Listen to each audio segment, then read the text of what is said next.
अभी तेरी उम्र बारी है, तू अगर वन में जाएगा तो शेर भेड़िया खा जाएंगे। मान जा मेरे लाल।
कैसे पाला है मुझे नहीं मालूम है कि बेटा अगर मुझे छोड़ के चला जाएगा तो नतीजे नहीं बचूंगी। जवाब दिया है मांगे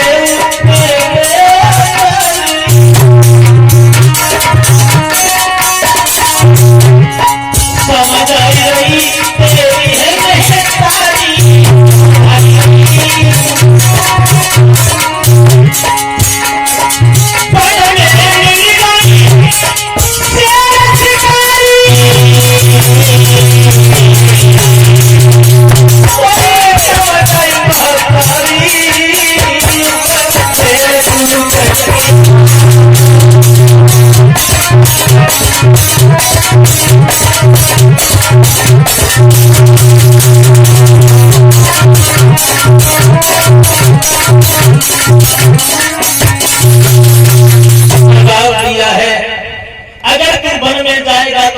तेरी है खा जाएंगे।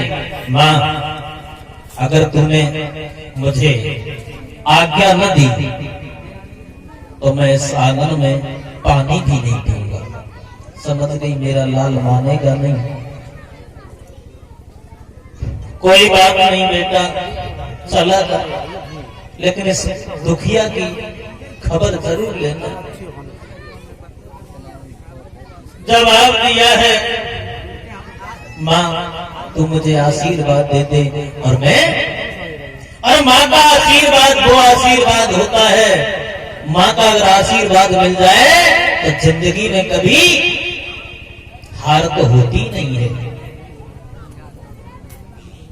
जिंदगी में कभी हार नहीं होती है। अपने छोटे छोटे हाथों से धर्म ने अपने मैया के पैरों को छुआ है और जवाब दिया माँ जाया और जरूर लौटूंगा। कि जो जिंदा मैया रहे करे फिर फेरी।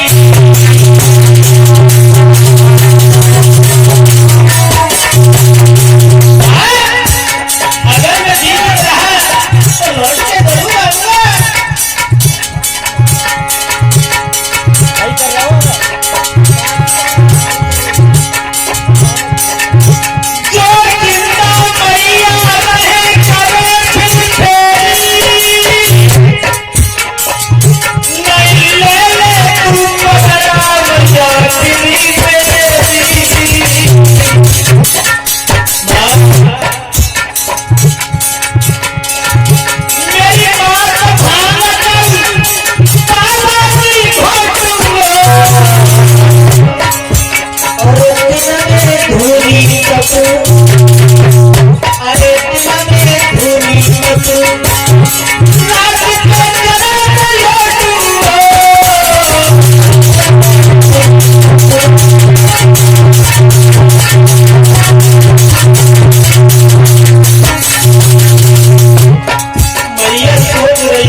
चरणों को छूने के बाद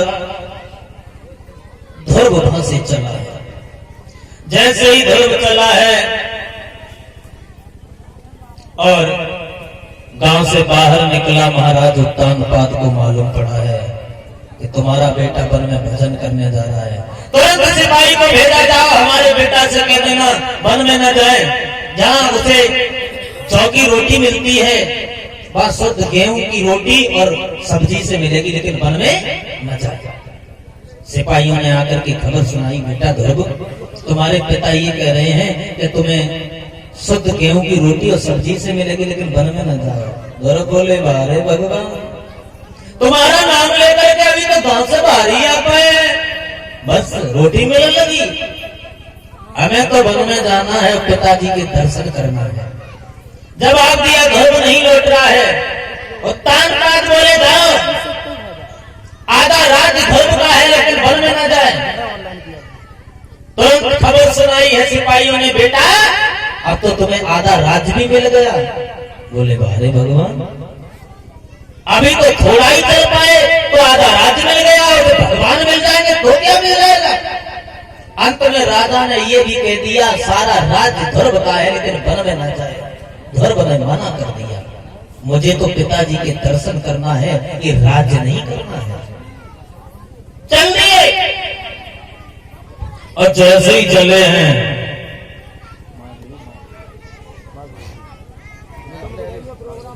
जैसे ही पहुंचे हैं तो एक नारद जी वन में रहे। हाँ महाराज, कहाँ जाना है रे?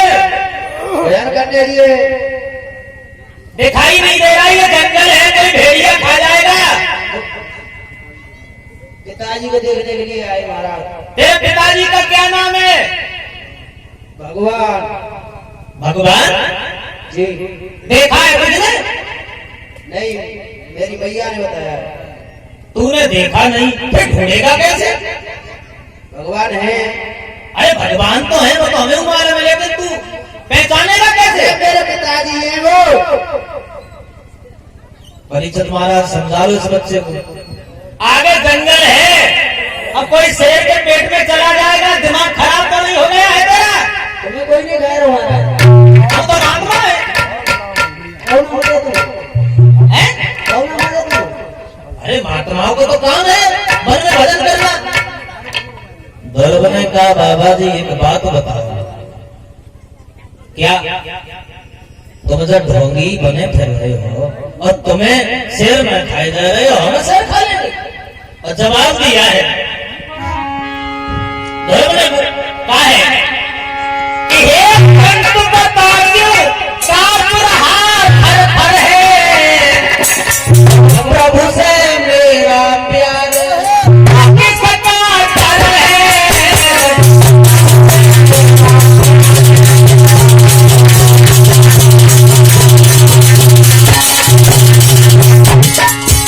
जैसे इंसान का प्रभु से प्यार होता है ना, उसका कोई बिगाड़ नहीं सकता है। चाहे पुलिस वाले आ जाए, चाहे अधिकारी आ जाए, चाहे सरकारी आ जाए, कोई नहीं कुछ बिगाड़ पाएगा।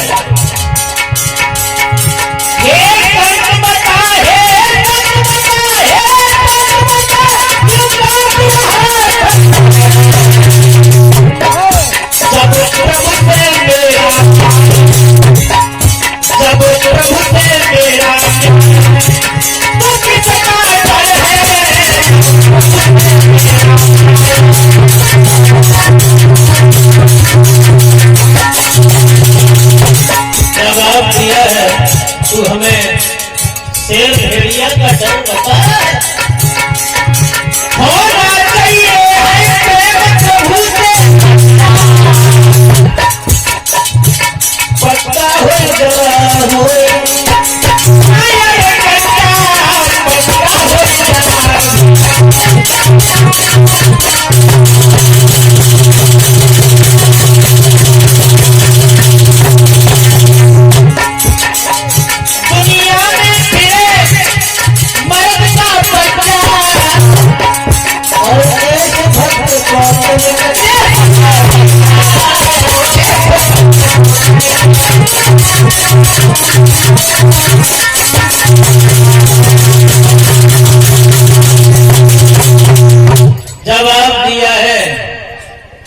कोई कुछ नहीं बिगाड़ सकता, और मैं आया हूं तो अपने पिताजी के दर्शन करके ही जाऊंगा।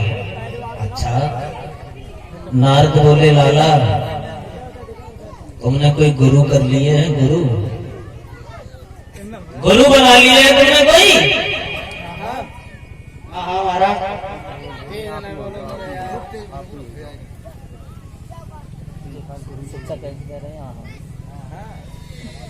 तुमने कोई गुरु बना लिए? अभी नहीं बना गुरुदेव। जब गुरु नहीं बनाए हैं तो भगवान मिल कैसे सकते हैं? परिचय जी तुम्हारे गुरु है? अच्छा, क्योंकि बिना गुरु के कोई कुछ नहीं है। कितनी भी पूजा करो तो लगती नहीं है। बाबा जी बोला, तुम ही बन जाओ महाराज। वाह भाई वाह, जो बोले सोई सागर बोले है। हमें ही अकल बता रहे, हमें गुरु बन जाए तो जाके नहीं बना, तुम ही दिख रहे हो। इन्हें हमें ही दिख रहे हैं। अरे इतने लोग बैठे, किसी को गुरु बना लो। मैं तुम ही बनाओगे। जवाब दिया, कोई बात नहीं। नारद जी ने 12 मंत्र दिया है। महाराज आप ही दिख रहे हो, और मेरे खुशी है। ओम नमो भगवते वासुदेवाय नमः। ये मंत्र का जाप करना। कालिंदी नदी के पास एक कायत का पेड़ खड़ा है और तुम्हें भगवान जरूर मिलेंगे। नारद जी को गुरु बनाने के बाद ध्रुव चले हैं और ध्रुव चले हैं।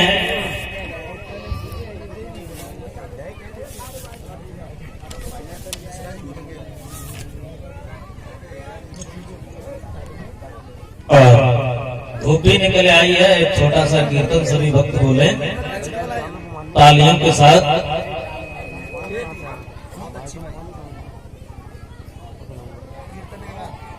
सभी भक्त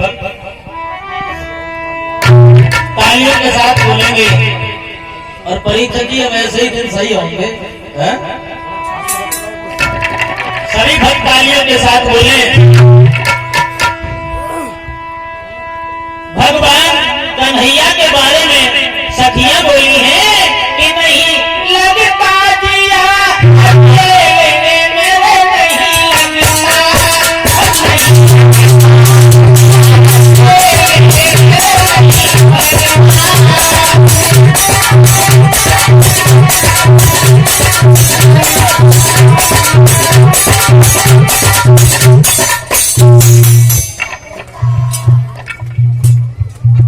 सब लोग बोलो परिचय जी, आप भी बोलो। जब राजा ही नहीं बोलेंगे तो प्रजा कहां से बोलेगी? ताली बजाओ जोर से। तुम्हें भगवान की कसम है जो कीर्तन में कंजूसी करो। भैया लोग आप भी बोलो। नहीं लगता जिया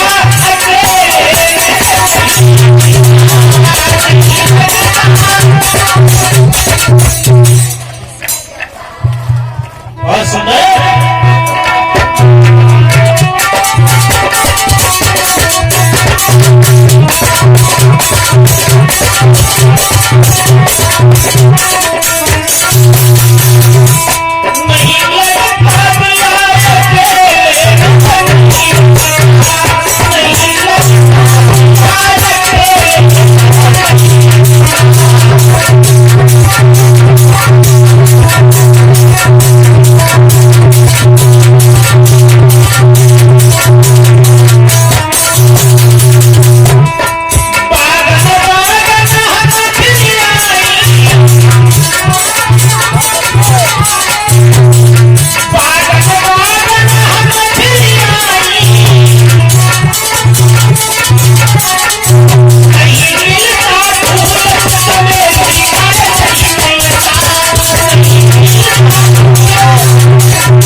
जयकारो तो कम से कम तेज लगाइए, देखो जहाँ लग रहा है भैया नहीं बोलते जयकारो।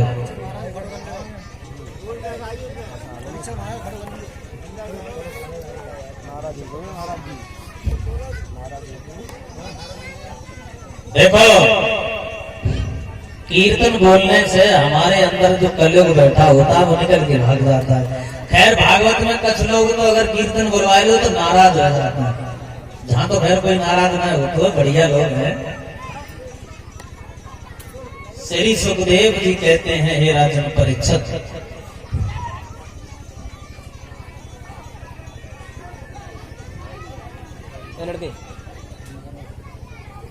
श्री सुखदेव जी कहते हैं, हे राजन परीक्षित, ध्रुव कालिंदी नदी के पास कैत के वृक्ष के नीचे तपस्या करने लगा।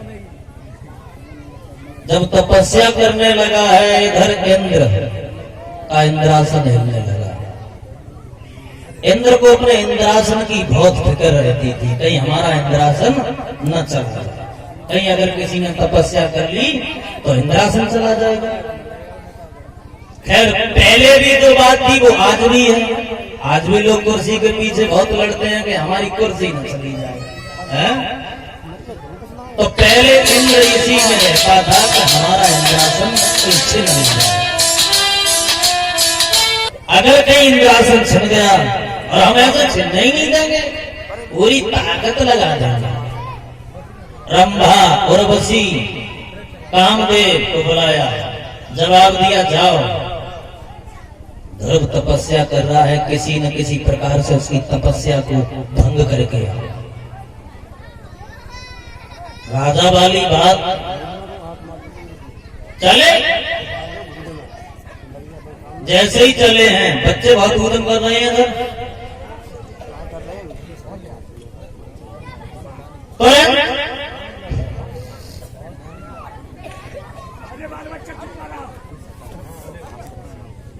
पहुंचे हैं।